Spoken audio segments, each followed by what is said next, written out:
Hi everyone, welcome to a cozy candlelit chat. Today I'll be talking about Pilot and Sailor.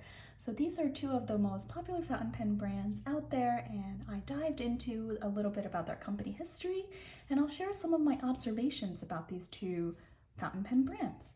So let's get into it.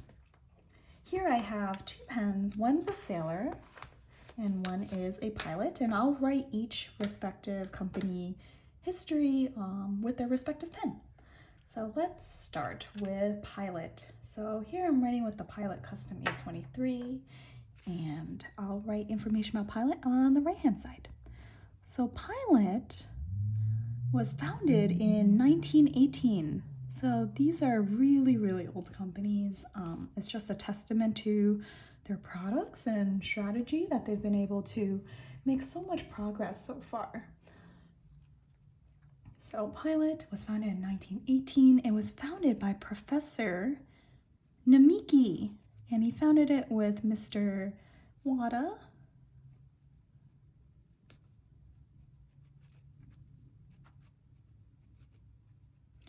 Which Professor Namiki was a professor at a marine sciences college.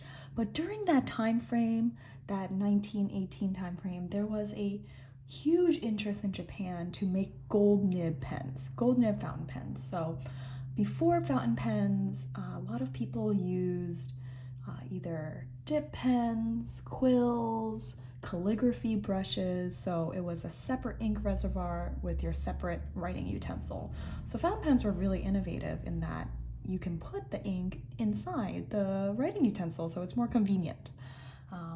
Then during that time frame, there was a huge rush to make a gold nib fountain pen. So Professor Namiki left his academia job, so you can really imagine his passion there, to make the first 14K gold nib fountain pen. That's really interesting to me because, this 14K gold nib is still one of the, classic standards that gold nib fountain pens are based at 14K. So 14K gold nib fountain pens. So Pilot made the first one. Afterwards, they really starting to elevate the fountain pen game. Let's call it that. So then they started to make something called Maki-E. And what is Maki-E? It is using lacquer art on the fountain pen. So here, this is not lacquer, this is not Maki-E, this is just a simple resin out case. But with Maki-E, you pile on different layers of lacquer. Sometimes you can do 100 layers. And with that, you can make different designs. So you can see some that have like a goldfish on their fountain pen. You can see some that have like a beautiful tree or birds, different things, and it creates a design on it. But to put a design on a fountain pen and have it last, you have to do many layers. And that's where they're really combining that craftsmanship and art found in a lot of other Japanese art and technique, and they're implementing it with the fountain pen. So that's really cool that Pilot started to do that. Then in 1940s to 60s, they started making ballpoint. So you can see Pilot's really branching out. They're not just doing fountain pens, they're doing ballpoint pens, mechanical pencils. So they're not putting all their eggs in one basket, so to speak. They made the first 0.5 mm ballpoint. So if you're familiar with Japanese writing utensils, you can tell that their point or nibs are a little bit thinner, and that's really interesting that they actually made one of the thinnest ones back in the day. So 0.5 mm ballpoint, and ballpoint at this point really started to take the world by storm. They're starting to come out with ballpoint. Ballpoint is really convenient.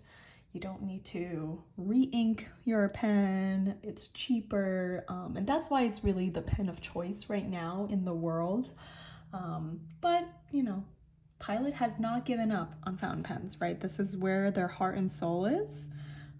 And it really is a testament to a pen company. If they can make a good fountain pen, not just a good ballpoint, not just a good gel pen, if they can make a good fountain pen, that's a great testament to their technique and craftsmanship as well. So in 1917, they came out with the Custom series.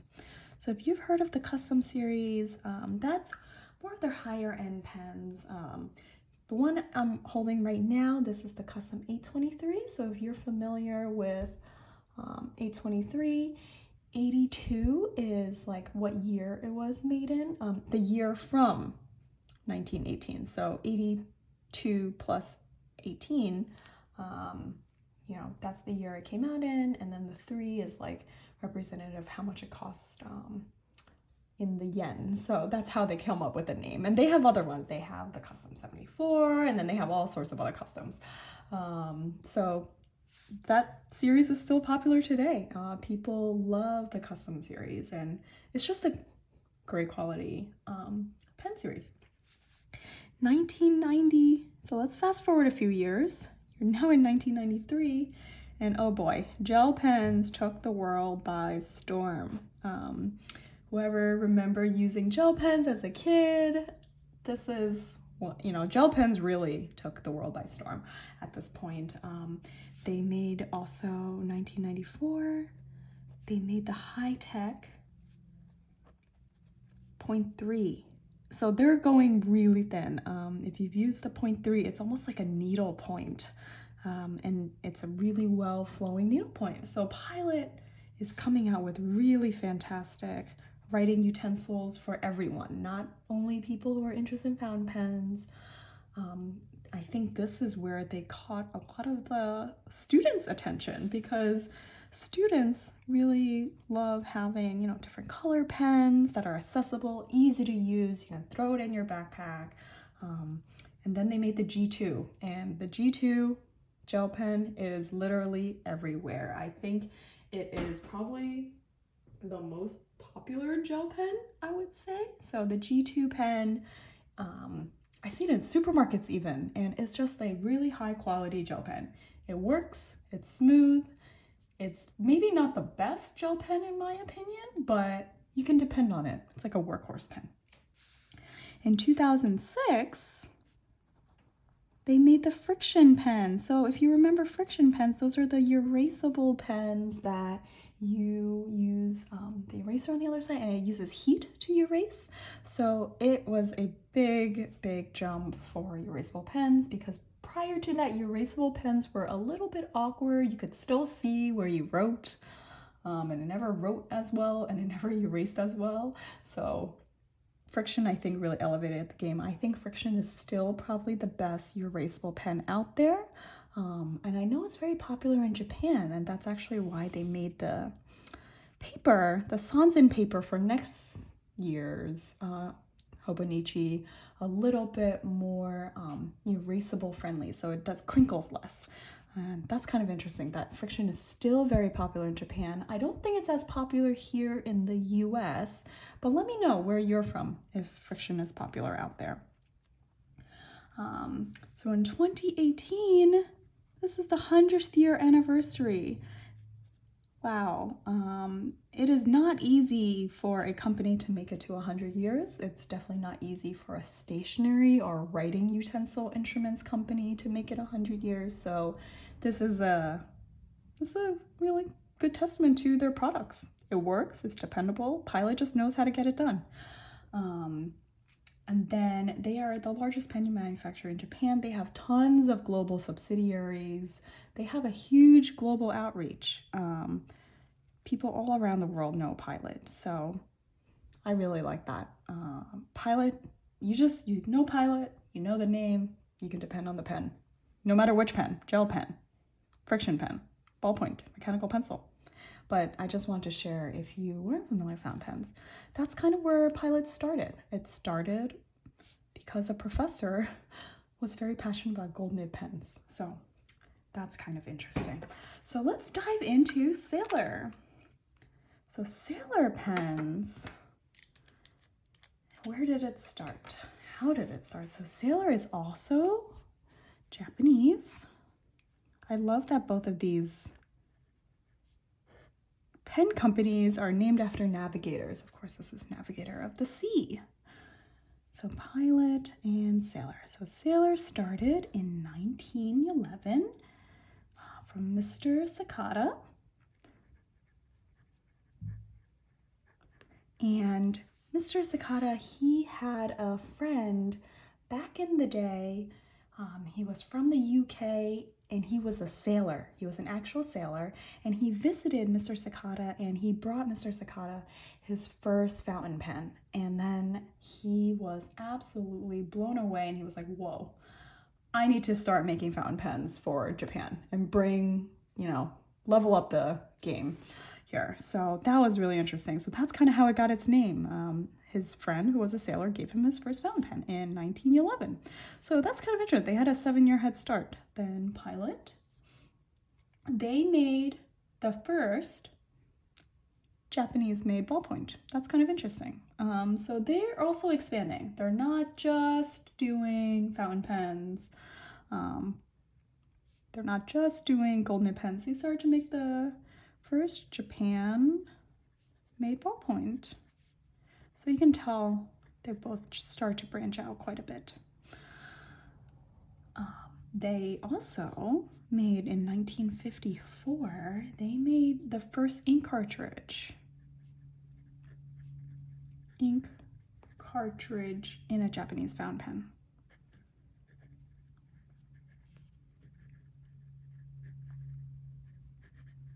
So ink cartridge is not exactly what it sounds like. Let me show you. So this is an ink cartridge. You would just put it in the fountain pen. So that's kind of nice. I personally don't use ink cartridges because I prefer, drawing it up from a bottle, but it is cool that they made the first ink cartridge in a Japanese fountain pen. And then they get the credit for making the first 21K gold nib in the world. And that's not easy to make. 21K is much softer than 14K. So that's not easy to make. They still make it. So Sailor still puts the 24K gold nib in their Sailor Pro Gears, their standard version. So, they made the first one in the world. I love that when you go into these company histories, they like to say, oh, we were the first to do this. We were the first to do this in Japan. That's kind of interesting. You have to, see what works. 1976, so fast forward a few years, they came out with the candy fountain pen. So this candy fountain pen was not too expensive. Lots of students loved them, and they sold 15 million. I mean, that number blows my mind. Over the course of the next several years, they sold 15 million fountain pens under this candy brand, which is just amazing that probably, I don't know, everyone that you meet, they might know someone who's used a candy fountain pen back in the day. Because that's just so many fountain pens. And that was, when other pens are starting to come about, ballpoints, things like that. But this was kind of like the height of, Sailor really having a big hold on fountain pens. Afterwards, in 1918, they came out with the 1911 series. So the 1911 series, it looks a little different than the Pro Gear Slim, which I have right here. It has like a rounded end, kind of like the cigar shape like this. But 1911 is a very classic one. And now you know why it's called 1911, because it was founded in 1911. And then some other things about Sailor. So Sailor recently encountered some financial struggles with, keeping the company afloat. As you can tell, they don't have as much of a global presence as Pilot. They don't sell as many different kinds of pens. Yes, they do sell ballpoint pens, and they sell it in such beautiful colors, similar to their lines of Pro Gear and so forth. But they didn't expand quite as much. They didn't come out with all these gel pens, friction pens, things like that. And so Sailor over the past few years was struggling. And then recently they started to increase the prices of their pens and try to keep the company afloat. People, I think, have noticed that Sailor is taking a turn for upwards, so I'm really happy Sailor's still going to exist as a company. It's not easy to make it 100 years or even more than 100 years as a writing utensil company. There's always new writing instrument companies. So that's a little bit about their company history. Now, what about the actual observations I've had about these two pens or pen companies? Pilot, I would say they don't make the most beautiful pens. I'm just going to say it. I know there's a lot of Pilot fans out there, so please forgive me, but Pilot may not make the most beautiful pens, but the pens that they make work impeccably. So I will always love Pilot. My friend Nadia was the one who introduced me to the Custom 823. I do love this pen, and I've tried other Pilot pens. So I have the Vanishing Point, which is very innovative. It is a capless fountain pen. See, Pilot is just very innovative. The color is very beautiful, but it's not quite the same as a Sailor pen. So Pilot might not make the most beautiful pens, but the nibs that they make, wow. The nibs are so dreamy. The nibs are very, very dreamy. So smooth. So if you like smooth, but not, if you like smooth nibs, this is the brand for you. I don't think anyone can really compete with Pilot in terms of their gold nibs. I've used the Pilot Metropolitan in the past. I didn't quite like the balance of that pen. It didn't work in my hand. And since then I've, really loved those two pens I just showed you, the Vanishing Point and the Custom 823. So these two pens are really representative of what Pilot can do with an amazing gold nib, and they have years of history of developing their gold nibs. Sailor, their nibs, you can hear the sound. It has more feedback, but it's a very satisfying feedback. It's not scratchy. It feels very intentional. The way when it hits the paper, it just feels really nice, really cozy. This one just feels like buttery smooth. This one feels a little cozier. I don't know how to describe it in words, besides using everything you've probably already heard, like the mechanical pencil feedback, things like that. It doesn't quite feel like a mechanical pencil to me. It feels maybe like after you freshly sharpen a pencil and then you scratch it against the paper several times and then you hit the pencil point on the paper. That's what it feels like. It's sharp, but not too sharp. It's smooth, but not so smooth that you lose track of where you are on the page, especially on this Tomoe River paper. So just want to share nib comparisons. Yeah, beautiful nibs. And then Sailor, something that they're known for is different colors. Sailor knows how to do colorways. They know how to make beautiful pens. You can see here, this one has like gold speckles on it. I'm waiting for the day Pilot takes some notes from Sailor on how to create colorways. If I care about how pens look on my desk, and this is the most beautiful one. But Pilot, there's just something about it. It might not be the most beautiful visually, but it feels beautiful in your hand. The balance of Pilot is really good. I would say Sailor is good in my hand, but maybe this one is just too small for me. So I would like to try maybe a different model of the Sailor pen one day, because it just feels really small. So then I cap it, or I post the cap on it. So that they call that posting. But then where the cap connects to the body of the pen, it hits right here, so that's not always most comfortable for me because you can feel the difference. So that's just something to keep in mind. This one is just perfect in how it feels, but this one is the most beautiful, so it makes me very happy. And this one I love to take on the go because it is kind of tiny. So, you know, there's pros and cons. But Sailor, something that they do that, you know, is maybe not the best for fountain pen enthusiasts. They constantly release new colors. So if you like certain colors, then you're like, oh man, they released another one in my favorite color. So that's how they've been trying to make money. That's how Sailor makes money. They use the same exact pen and they release it in like 10 different colors and they call all of them limited edition.